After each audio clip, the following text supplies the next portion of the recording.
ሰላም ጤና ይስጥልን ተመልካቾቻችን የአፍሪካን ሬኔሳንስ ቴሌቪዥን ዜናዎች ከዚህ በማስከተል ይቀርባሉ። በቅድሚያም አርዕስተ ዜናዎቹን እንሆ። ማንኛውም የውጭ ሀገር ዜጋ በአዲስ አበባና ሸገር ከተሞች የመኖሪያ ቤት ባለቤት ለመሆን ቢያንስ 150 ሺህ የአሜሪካን ዶላር ማቅረብ እንደሚጠበቅበት ተገለጸ። ፖስት ፒልን እንደ መደበኛ እርግዝና መከላከያ በተደጋጋሚ መጠቀምና የግንዛቤ እጥረት በወጣቶች ጤና ላይ ስጋት መደቀኑ ተገለጸ።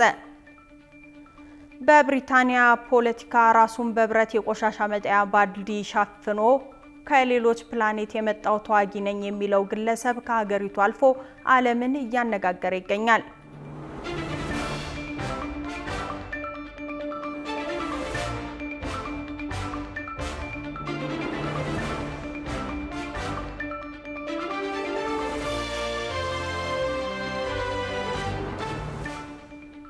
ተመልካቾቻችን በያላችሁበት የዓለም ጥግ ሰላምታችን ይድረስ። ይህ የአፍሪካን ሬኔሳንስ ቴሌቪዥን የዜና ሰዓት ነው። የተመራረጡ ዜናዎቻችንን ወደ እናንተ እናደርሳለን።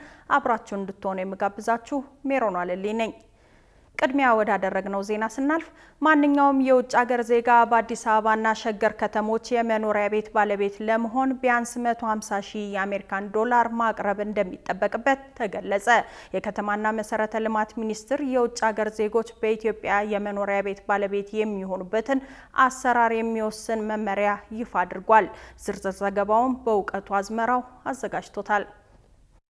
የከተማና መሰረተ ልማት ሚኒስቴር በቅርቡ የጸደቀውን አዋጅ ተከትሎ ባወጣው መመሪያ የውጭ ሀገር ዜጎች በኢትዮጵያ የተለያዩ አካባቢዎች የቤት ባለቤት ለመሆን ሊያሟሉት የሚገባውን አነስተኛ የገንዘብ መጠን ይፋ አድርጓል። በዚህ መሰረት በአዲስ አበባና በሸገር ከተሞች የቤት ባለቤት ለመሆን ቢያንስ 150 ሺህ የአሜሪካን ዶላር፣ በኦሮሚያ፣ በአማራ፣ በትግራይ፣ በሲዳማ፣ በማዕከላዊ ኢትዮጵያ፣ በደቡብ ኢትዮጵያ፣ በደቡብ ምዕራብ ኢትዮጵያ፣ በሶማሊ፣ በሐረሪና በድሬዳዋ ከተማ 120 ሺህ ዶላር እንዲሁም በአፋር፣ ቤኒሻንጉል ጉሙዝና ጋምቤላ ክልሎች ዝቅተኛ የገንዘብ መጠን 100 ሺህ ዶላር ሆኖ ተወስኗል ሲል አስታውቋል። ይሁን እንጂ በኢትዮጵያ ኢንቨስትመንት ኮሚሽን ፈቃድ ወስደው እያለሙ ያሉ የውጭ ባለሀብቶች የዝቅተኛ የገንዘብ መጠን ሳይገድባቸው የአንድ ቤት ባለቤት መሆን እንደሚችሉ ተጠቁሟል። መመሪያው እንደሚደነግገው ማንኛውም የውጭ ዜጋ በኢትዮጵያ ሊኖረው የሚችለው አንድ መኖሪያ ቤት ባለቤትነት ብቻ ሲሆን በተጨማሪም አመልካቾች የጸና ፓስፖርት፣ የወንጀል ታሪክ የሌለባቸው ስለመሆኑ ማስረጃና ከሀገር ሰላም፣ ደህንነት እንዲሁም ከማህበረሰብ ሞራል ጋር የተያያዘ ገደብ የሌለባቸው መሆኑን ማረጋገጥ አለባቸው ተብሏል። ክፍያውንም በውጭ ምንዛሬ ብቻ በመረጡት ባንክ ማድረግ ይጠበቅባቸዋል የተባለ ሲሆን በአዋጁ መሰረት የውጭ ዜጎች በመንግስት ቀጥተኛ ድጎማ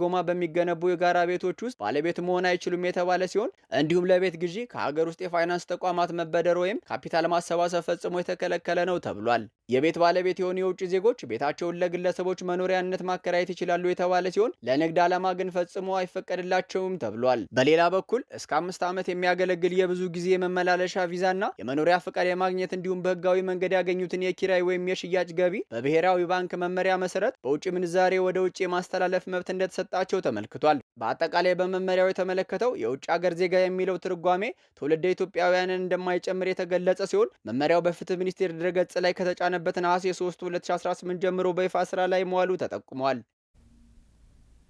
ፖስት ፒልን እንደ መደበኛ እርግዝና መከላከያ በተደጋጋሚ መጠቀምና የግንዛቤ እጥረት በወጣቶች ጤና ላይ ስጋት መደቀኑ ተገለጸ። መድኃኒቱ አስቸኳይ ሁኔታዎች ብቻ ታስቦ የተዘጋጀ ቢሆንም ስለ ረጅም ጊዜ የወሊድ መከላከያ ዘዴዎች ባለው የተዛባ ግንዛቤና ፍርሃት ሳቢያ በተደጋጋሚ ጥቅም ላይ የመዋል አዝማሚያ እየታየበት መሆኑ ተጠቁሟል። መሳይ ተስፋዬ የተለያዩ የጤና ባለሙያዎችን አነጋግራ ዝርዝሩን እንደሚከተለው አጠናቅረዋለች።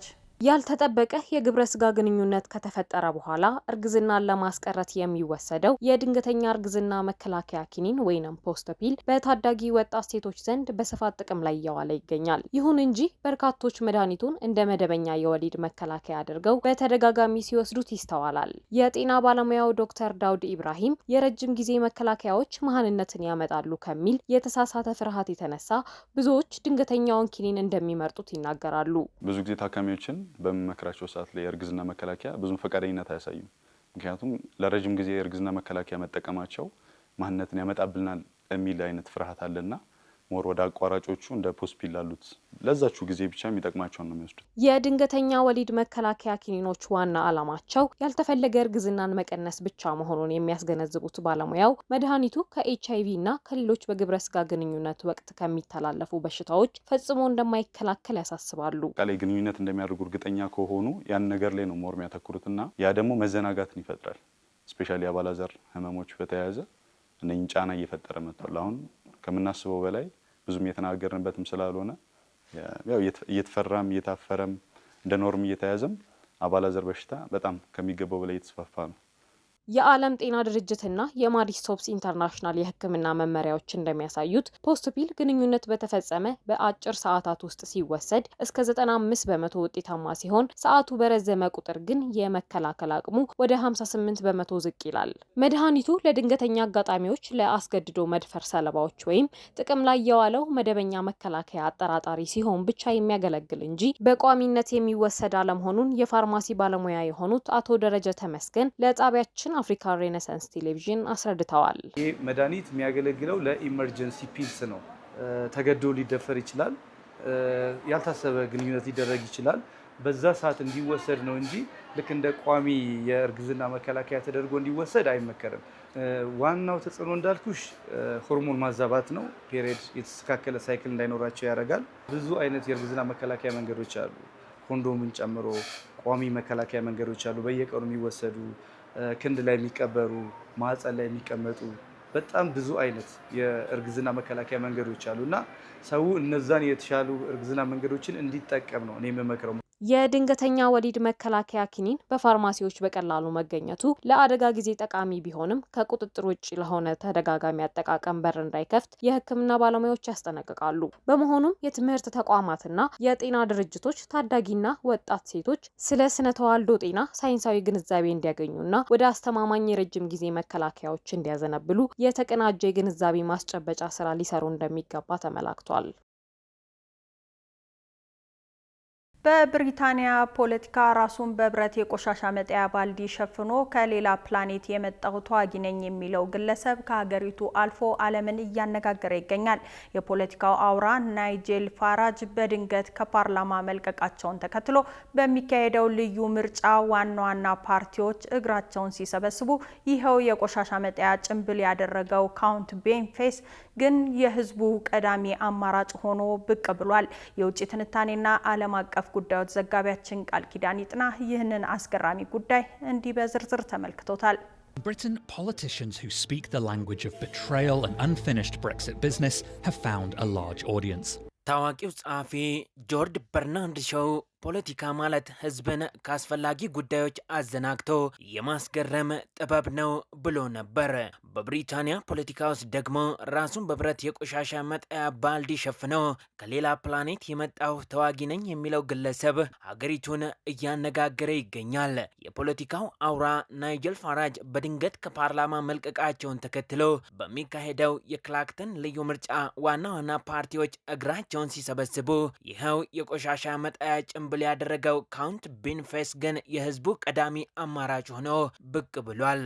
ፖለቲካን ወደ ቀልድ፣ ቀልድን ደግሞ ወደ ከባድ የፖለቲካ መልእክት የቀየረው ይህ አስገራሚ ክስተት ከሀገሪቱ አልፎ በዓለም አደባባይ በርካቶችን እያነጋገረ ነው። He told reporters he loves British democracy because it allows anyone to stand for election, no matter how idiotic the get-up. በፖለቲካ መድረክ ላይ እብደትን በጥበብ ማሳየት ብርቅ አይደለም እንደሚባለው በብሪታንያ ምርጫዎች ላይ እንግዳና አስቂኝ እጩዎች መቅረባቸው የቆየ ባህል ቢሆንም ነገር ግን ራሱን ካውንት ቤንፌስ ብሎ የሚጠራውና በብረት ባልዲ ጭንብል ጀርባ የተደበቀው ኮሜዲያን ጆርጅ ሃርቪ ዛሬ የብሪታንያን የፖለቲካ ምህዳር ትኩረት በእጁ ጠምዝዞ ይዟል። ቴሬዛ ሜይን፣ ቦሪስ ጆንሰንንና ሪሺ ሱናክን ጨምሮ በርካታ ጠቅላይ ሚኒስትሮችን በምርጫ የተፎካከረው ይኸው አስገራሚ እጩ አሁን ደግሞ የፖፑሊስቱ ፖለቲከኛ የናይጀል ፋራጅ ዋነኛ ተፎካካሪ ሆኖ ወጥቷል። ዋና ዋና የፖለቲካ ፓርቲዎች ከምርጫው ራሳቸውን በይፋ ማግለላቸው ይህንን የቆሻሻ መጣያ ለባሽ እጩ የዓለም አቀፍ ሚዲያዎች ተወዳጅ አድርጎታል። And I won 24,000 votes beating the far-right Britain First Party. ታዲያ የዚህ እጩ የፖሊሲ ማኒፌስቶ እጅግ አስቂኝና ፖለቲከኞችን የሚያሸማቅቅ ነው የተባለ ሲሆን ሲሆን የእናንተን ግብር እቀንሳለሁ፣ ካውንት ቤኔፊትስ የብሪታንያን ከባድ የኑሮ ውድነት፣ የጤናና የኢኮኖሚ ቀውስ ቸል ብለው በስልጣን ቁማር የተጠመዱትን ባለስልጣናት በስላቅ እየገረፈ ይገኛል። ከጃፓን፣ ጀርመንና ጣሊያን የተሰባሰቡ ጋዜጠኞች በጭንብል ስር ያለው ማንነት ማን ነው ብለው ሲጠይቁት የሰጠው ምላሽ አንድ ብቻ የሆነው ይህ ሰው ከቆሻሻው ስር ያለውን የበሰበሰ ነገር ማየት የሚፈልግ ማንም የለም ነበር ያለው። ምንም እንኳን ይህ እጩ በምርጫው ያሸንፋል ተብሎ ባይጠበቅም መልእክቱ ግን እጅግ ግልጽ ነው የተባለ ሲሆን ህዝቡ ከተለመዱት ፖለቲከኞች በሚሰማው ባዶ ተስፋ ሲማረር በቆሻሻ ባልዲ የተሸፈነን እጩ እንኳን እንደ አማራጭ ለመስማት ዝግጁ መሆኑን እንደሚያሳይ ነው የተነገረው። ይህም የብሪታንያ ምርጫ የድምፅ መስጫ ሳጥን ውሳኔ ብቻ ሳይሆን የፖለቲካ ልሂቃን ራሳቸውን እንዲፈትሹ የቀረበ ታላቅ የዲሞክራሲ ቀጭን ደወል ሆኖ ያልፋል። 3 of Britain's great pillars after tea. በኢትዮጵያ የዲጂታል አጠቃቀምና የኦንላይን ግብይት መስፋፋቱን ተከትሎ የሳይበር ጥቃትና የኦንላይን ማጭበርበር ድርጊቶች በከፍተኛ ሁኔታ እየጨመሩ መምጣታቸውን የዘርፉ ባለሙያዎች ገለጹ። በተለይም በባንክ ሂሳቦችና በማህበራዊ ሚዲያ መድረኮች የሚፈጸሙ የማታለል ሙከራዎች መስፋፋታቸው የተጠቆመ ሲሆን ተጠቃሚዎች የይለፍ ቃልና የሚስጥር ቁጥሮችን OTP አሳልፈው ባለመስጠትና አጠራጣሪ ሊንኮችን ባለመጫን ጥንቃቄ እንዲያደርጉ ማሳሰቢያ ተላልፏል። ዝርዝር ዘገባውን የዘርፉን ባለሙያ አነጋግራ አብሳላት ቴዎድሮስ አዘጋጅተዋለች።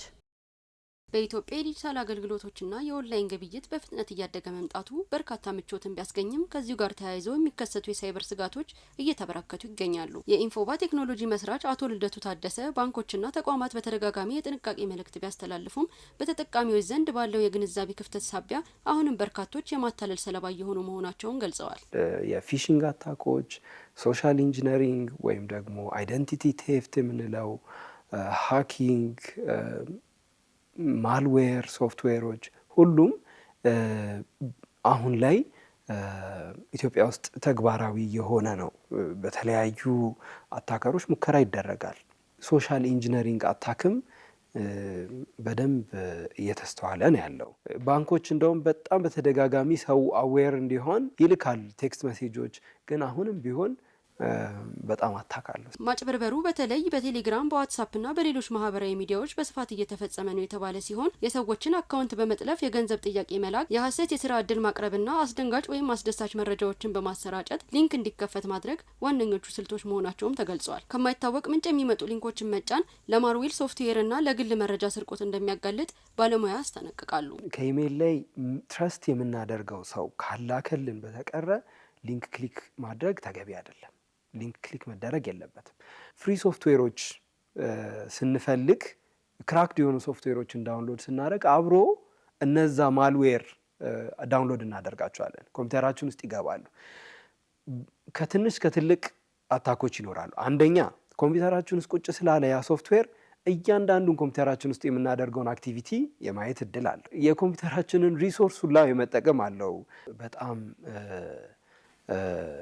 አስደንጋጭ የሆኑ ዜናዎች ወይም ደግሞ የመጡትንም ሊንኮች ደግሞ ማየት በትክክል ሌጂት ሳይት ነው ወይ ይሄ ሊንክ የሚለውን ማየት ነው። በጣም ኤክሳይትመንት ቱ ጉድ ቱ ቢ ትሩ የሚባል አይነት መሴጅ ሲመጣ ቆም ብለን እንየው። እሱ በጣም ኢምፖርታንት ነው። የሳይበር ጥቃት ለመከላከል ጠንካራ የይለፍ ቃል መጠቀም፣ የሁለት ደረጃ ማረጋገጫን ማብራትና ድረገጾችን ራስ በራስ ፈልጎ መግባት ከመሰረታዊ መፍትሄዎች መካከል ይጠቀሳል። በሌላ በኩል የአርቲፊሻል ኢንተለጀንስ እድገት አጥቂዎች ይበልጥ የተራቀቁ የማጭበርበሪያ ዘዴዎችን እንዲፈጥሩ መንገድ የከፈተ በመሆኑ ተቋማት ቴክኖሎጂውን በመጠቀም የመከላከል አቅማቸውን ማሳደግ እንዳለባቸውም ተመላክቷል። ስለዚህ አርቲፊሻል ኢንተለጀንስ ለሁለቱም በር ከፍተዋል። ድርጅቶች አሁን ላይ አታከሮችን የአንዱ ባለሙያ አድርገው ይቀጥራሉ። እነዚህ ዋይት ሃት አታከርስ ይባላሉ ወይም ኢቲካል ሃከርስ ይባላሉ። ምንድነው የሚያደርጉት? ድርጅት ውስጥ ያለውን ሶፍትዌር ሁል ጊዜ ፔኔትሬት ያደርጉታል። ምን አይነት ሉፕ አለ፣ ይሄንን ሶፍትዌር ብሬክ ለማድረግ እያሉ ይሞክራሉ። ስለዚህ ሉፕ ሲያገኙ ለድርጅቱ አናውንስ አድርገው ድርጅቱ ያንን ነገር ቶሎ ያስተካክለዋል። ሌላኛው ግን ማልዌር አታከርስ ወይም ደግሞ ብላክ ሃት አታከርስ የሚባሉት ደግሞ የድርጅቱን ሲስተም ፔኔትሬት አድርገው ገንዘብ ለመስረቅ፣ ኢንፎርሜሽን ለመስረቅ ወይም ደግሞ ያንን ድርጅት ችግሮች ውስጥ ለመክተት የሚጠቀሙ ሀከሮች ናቸው። ስለዚህ ሁለቱም ከዚሁ ከሶፍትዌር ኢንጂነሪንግ ከቴክኖሎጂ ዘርፍ ላይ ያሉ ሰዎች ናቸው። ሁለቱም ባለሙያ ናቸው። አንዱ ለጥሩ ይጠቀማል፣ ሌላኛው ለመጥፎ። ስለዚህ አርቲፊሻል ኢንተለጀንስ ሁለቱንም ያግዛቸዋል በዴቨሎፕመንት ፕሮሰስ ውስጥ ማለት ነው። ኢትዮጵያ በዲጂታል ዘርፍ ያስቀመጠችው የ2030 የልማት ግብ ለማሳካት አገልግሎቶችን በፍርሃት ከመተው ይልቅ የደህንነት ጥበቃውን ማጠናከር ብቸኛው መፍትሄ መሆኑን የተመላከተ ሲሆን ለዚህም በሳይበር ደህንነት ዙሪያ ለህብረተሰቡ ተከታታይ ግንዛቤ መፍጠርና ስልጠና መስጠት የጥቃት ተጋላጭነትን ለመቀነስ ቁልፍ ሚና እንደሚጫወት ባለሙያው አሳስበዋል። ክቡራትና ክቡራን ተመልካቾቻችን አሁንም የአፍሪካን ሬኔሳንስ ቴሌቪዥን ዜናዎች እንደቀጠሉ ናቸው። ወደ ቀጣዮቹ ጉዳዮቻችን ከመሻገራችን በፊት ይፋዊ የማህበራዊ ገጾቻችንን ልናስታውሳችሁ ወደድን። በቴሌቪዥን ስርጭት ያለፏችሁን ፕሮግራሞቻችንን ከ1.8 ሚሊዮን በላይ ሰብስክራይበሮች ባሉት አርትስ ቲቪ ወርልድ የዩቲዩብ ገጻችን በኩል ልትከታተሉ ትችላላችሁ። በተጨማሪም በርካታ ተከታዮችን ባፈራንባቸው በፌስቡክ፣ በቀድሞ ትዊተርና በአሁኑ ኤክስ እንዲሁም በቲክቶክና ኢንስታግራም ገጾቻችን በኩል ቤተሰብ መሆን ትችላላችሁ። ከቆይታ በኋላ ከሀገር ውስጥና ከባህር ማዶ የተመራረጡ ስፖርታዊ መረጃዎችን ወደ እናንተ እናደርሳለን። ይጠብቁን። በኢትዮጵያ በፍጥነት እያደገ የመጣው የማህበራዊ ሚዲያ አጠቃቀም በተለይም አጫጭር መረጃዎችን ብቻ የመከታተል ልማድ የዜጎችን የትኩረት አድማስና ጥልቅ የማንበብ ባህል ክፉኛ እየጎዳው መሆኑ ተጠቆመ። ባለሙያዎች እንደሚሉት ይህ ተገቢ ያልሆነ የሚዲያ አጠቃቀም በወጣቶች ስነ ልቦናዊ እድገትና ማህበራዊ ኑሮ ላይ ከፍተኛ አሉታዊ ተጽዕኖ እያሳደረ ይገኛል። ሪፖርተራችን ሃናን ሸምሱ ዝርዝር ዘገባ አላት። በአሁኑ ጊዜ ወጣቶች፣ ተማሪዎችና በርካታ የህብረተሰብ ክፍሎች የእረፍት ጊዜያቸውን ከመጽሐፍት ይልቅ በሞባይል ስልኮችና በማህበራዊ ሚዲያ ገጾች ላይ ሲያሳልፉ ይስተዋላል። እንደ ቴሌግራም፣ ቲክቶክ፣ ፌስቡክ እና ዩቲዩብ ያሉ የማህበራዊ ሚዲያ መድረኮች አጫጭር መረጃዎችና ቪዲዮዎችን በስፋት የሚያቀርቡ ቢሆንም ይህ ልማድ በሰው ልጅ የስነ ልቦና እንዲሁም የትኩረት አድማስ ወይንም አቴንሽን ስፓን እና በጥልቀት የማንበብ ባህል ላይ አሉታዊ ተጽዕኖ እያሳደረ መሆኑን ባለሙያዎች ያስጠነቅቃሉ። የኢትዮጵያ የዲጂታል እድገት ሁኔታ አስመልክቶ የወጡ መረጃዎች እንደሚያሳዩት በሀገሪቱ ንቁ የማህበራዊ ሚዲያ ተጠቃሚዎች ቁጥር ከ8.3 ሚሊዮን በላይ የደረሰ ሲሆን የኢንተርኔት ተደራሽነትን በከፍተኛ ፍጥነት እየተስፋፋ ይገኛል። ይህ ፈጣን የቴክኖሎጂ መስፋፋት የህብረተሰቡን በተለይም የወጣቶችን የዕለት ተዕለት የመረጃ ፍጆታ በጥልቀት ቀይሮታል። ሆኖም የስነ ልቦና ባለሙያዎች እንደሚናገሩት ማህበራዊ ሚዲያ ለአእምሮ የሚሰጠው ፈጣን እርካታ አእምሮ ረጅምና ጥልቅ ትኩረት የሚጠይቁ መጽሐፍትን ለማንበብ የሚኖረውን ትዕግስት እንዲያጣ ያደርገዋል። ከጣቢያችን ጋር ቆይታ ያደረጉት የስነ ልቦና ባለሙያ ዲና ሲሳይ ይህንን ብለውናል። በደንብ ይቀንሰዋል። ደጋግመን በወሰድን ቁጥር ያንን የመጠበቅ ትግስታችንን እያወረደው ይመጣል። ማህበራዊ ሚዲያ የምታውጩን ይቀንስልሻል። የምር ቀንሶት ሳይሆን የቀነሰልሽ አስመስሎ ያቀርብልሻል። ስለዚህ ረጅም መንገድ ሄጅ የሆነ ነገር ማመጣ ከሆነና በአጭር መልኩ ማገኘው ከሆነ ሰው ስለሆንኩኝ አጭሩን መንገድ መርጣለሁ። በተደጋጋሚ አጭሩን መንገድ በመረጥኩ ቁጥር ደግሞ ረጅሙን የመሄድ አቅሜ ወይም ፍላጎቴ እየቀነሰ ይመጣል። ምክንያቱም ይሄኛው እንዳለ ስለማቅ ማለት ነው።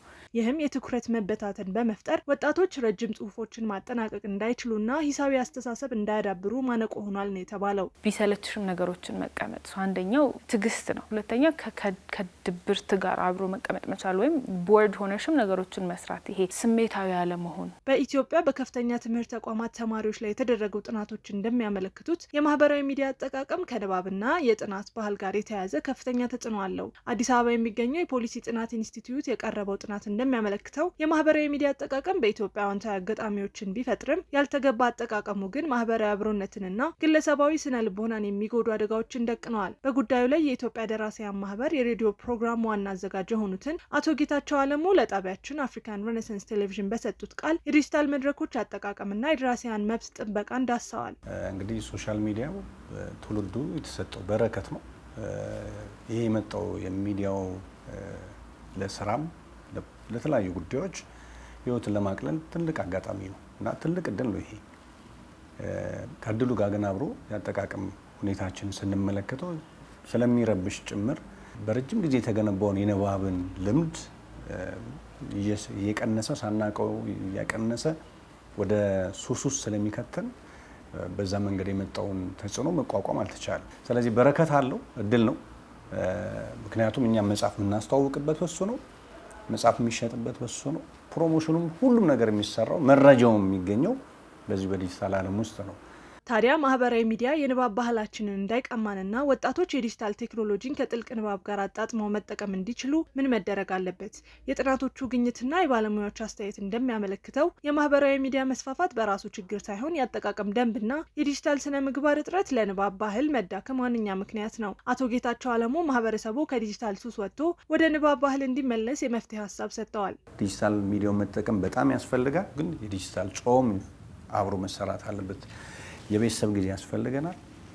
የስራ ሰዓታችን ላይ፣ የትምህርት ሰዓታችን ላይ፣ የጥናት ሰዓታችን ላይ እንዳይገፋ ተደርጎ ከጥንቃቄ ጋር አብሮ መታሰብ አለበት። በተረፈ እንግዲህ ማህበራዊ ግንኙነታችንን የሚያሳልጡ ቀድሞ የነበሩ የሃይማኖት ተቋማት በጣም ጠንክረው መስራት አለባቸው። ከመንግስትም፣ ከማህበረሰብም፣ ከትምህርት ቤትም፣ ከሃይማኖት ተቋማትም እኩል የግለሰቦች አስተዋጽኦ ከስር ከስር አብሮ መሰራት አለበት። በአጠቃላይ የማህበራዊ ሚዲያ ተጽዕኖን ለመቀነስና የንባብ ባህልን ለማደስ ወላጆች፣ የትምህርት ተቋማትና መንግስት የተቀናጀ ስራ ያስፈልጋል። ማህበራዊ ሚዲያን ለመጽሐፍት ማስታወቂያነትና ለንባብ ክበባት ማጠናከሪያነት በአግባቡ መጠቀም ከተቻለ የቴክኖሎጂውን በረከት ከጥልቅ ንባብ ጋር አጣጥሞ ማስኬድም እንደሚቻል ተጠቁሟል። የኢትዮጵያ ንግድ ባንክ ከሲኤልኦ አፍሪካ ጋር በመተባበር የሳይበር ደህንነት ወርን እንደሚያከብር አስታወቀ። የኢትዮጵያ ንግድ ባንክ ደህንነቱ የተጠበቀ ታማኝና የማይበገር የዲጂታል ባንክ ስርዓት ለመገንባት ያለመውን ሀገራዊ የሳይበር ደህንነት ወር በመጪው ጥቅምት ወር ከሲኤልኦ አፍሪካ ጋር በመተባበር እንደሚያከብር አስታወቀ።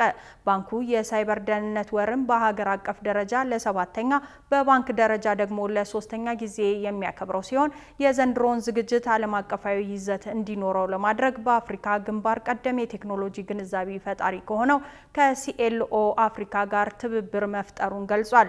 የኢትዮጵያ ንግድ ባንክ የኢንፎርሜሽን ሲስተም ሴኩሪቲ ምክትል ፕሬዝዳንት አቶ ስዩም ዳምጠው እንደተናገሩት ባንኩ ዲጂታል ኢትዮጵያን እውን ለማድረግ የተነደፈውን ሀገራዊ እቅድ ለማሳካት ዲጂታል አገልግሎቶችን ከማስፋፋት ጎን ለጎን የሳይበር ጥቃትን የመከላከል አቅሙን በየጊዜው በማጠናከር ላይ ይገኛል ሲሉ ተናግረዋል። በመጪው ጥቅምት ወር በሚካሄደው በዚህ መርሃ ግብር ላይ የፋይናንስ ዘርፍ ባለሙያዎች፣ የፋይናንስ ተቋማት፣ የፌንቴክ አቅራቢዎችና ሌሎችም የዘርፉ ባለድርሻ አካላት ንቁ ተሳትፎ እንዲያደርጉ ምክትል ፕሬዝዳንቱ ጥሪ አቅርበዋል። ክቡራን ተመልካቾቻችን በቀጣይ የምናመራው ከሀገር ውስጥና ከውጭ የተመራረጡ ስፖርታዊ መረጃዎችን ወደ እናንተ ወደምናደርስበት ዝግጅት ነው። ስፖርታዊ መረጃዎቹን ባልደረባችን ዮናስ ግርማ ይዞ ይጠብቋቸዋል። ከመረጃዎቹ ጋር መልካም ቆይታ።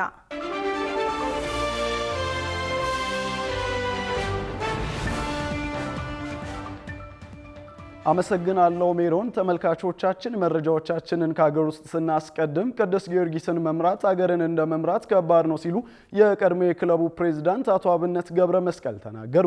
አቶ አብነት ይህንን ያሉት በጣቢያችን አርትስት ቴሌቪዥን በሚቀርበውና በአንጋፋው ጋዜጠኛ ደረጃ ኃይሌ በሚዘጋጀው በነገራችን ላይ ፕሮግራም በቀረቡበት ወቅት ነው። ይህንን በርካታ ጉዳዮች የተነሱበትን ቆይታቸውን የሚዳስስ ዝርዝር ዘገባ አለን።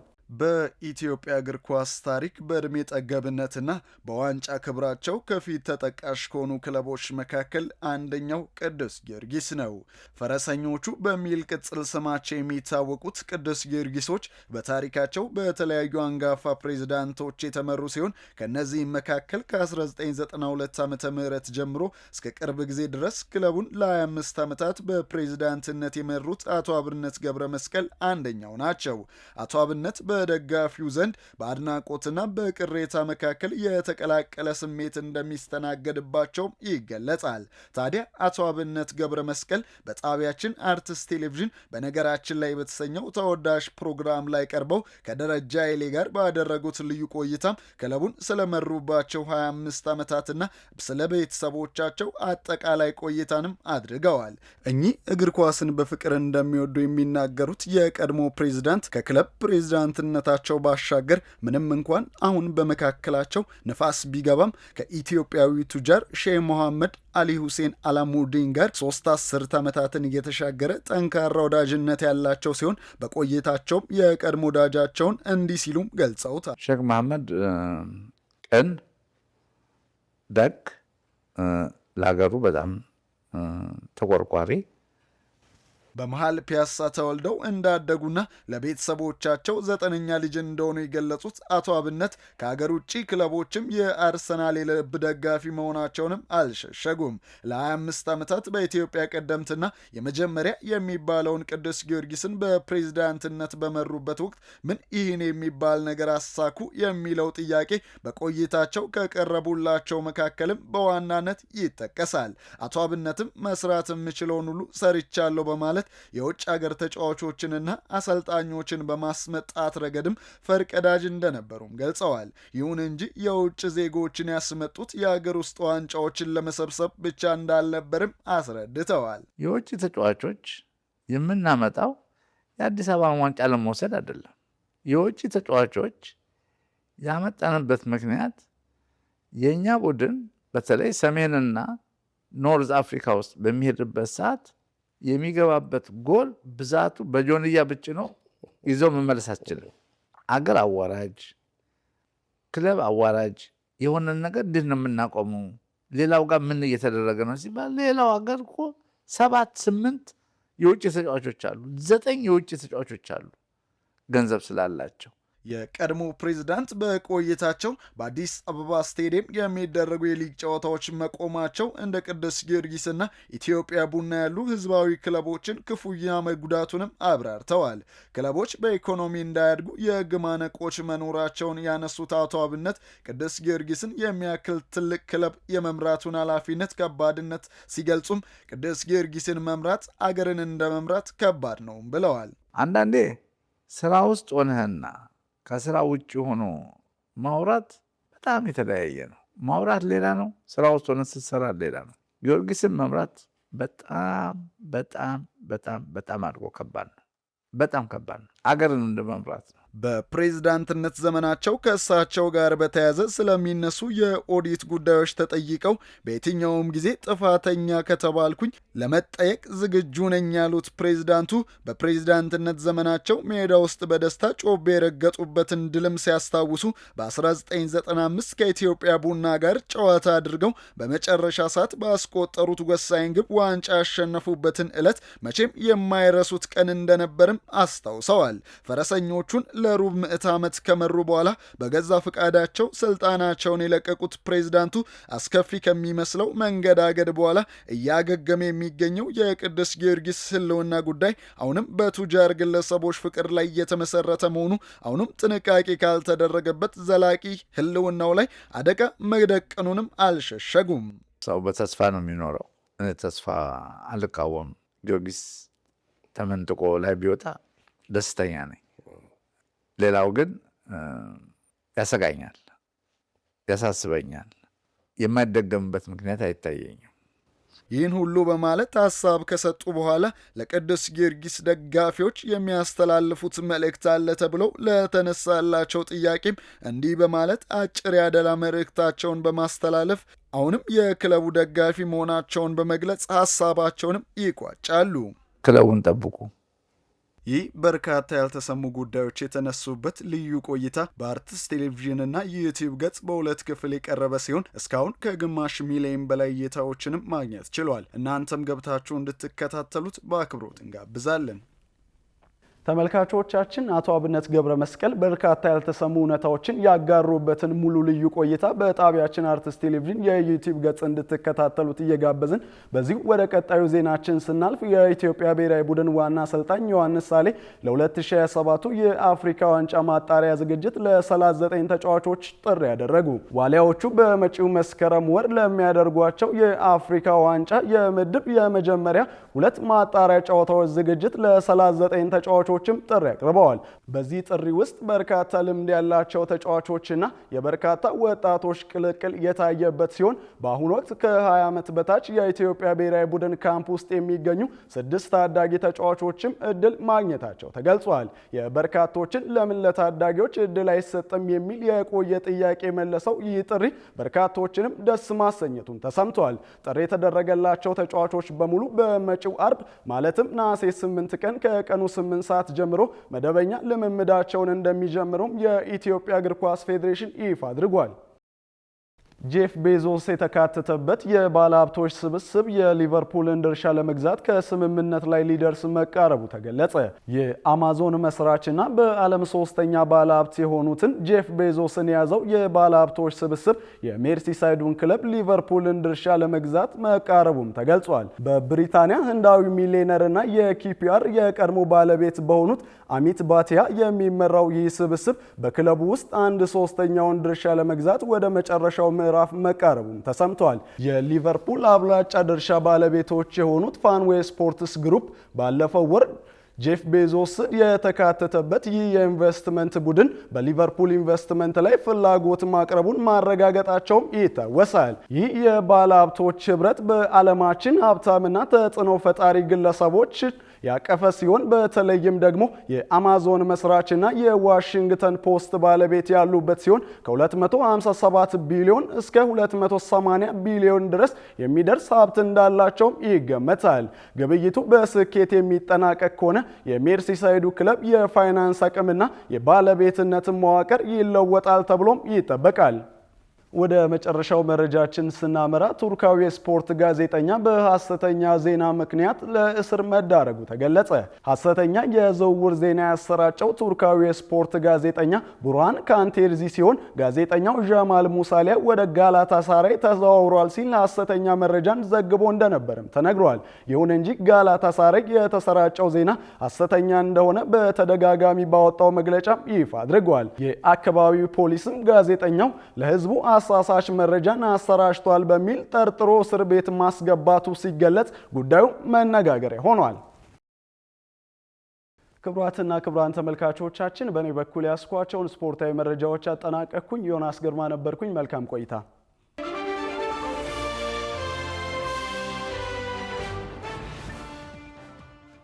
አመሰግናለሁ ዮናስ። ውድ ተመልካቾቻችን የአፍሪካን ሬኔሳንስ ቴሌቪዥን የሰዓቱ ዜናዎች የተከታተላችሁትን ይመስሉ ነበር። ስለሰጣችሁን ጊዜ ከልብ እያመሰገንን ከዜናዎቹ ጋር ሜሮን አለልኝ ቆይታ አድርጌያለሁ።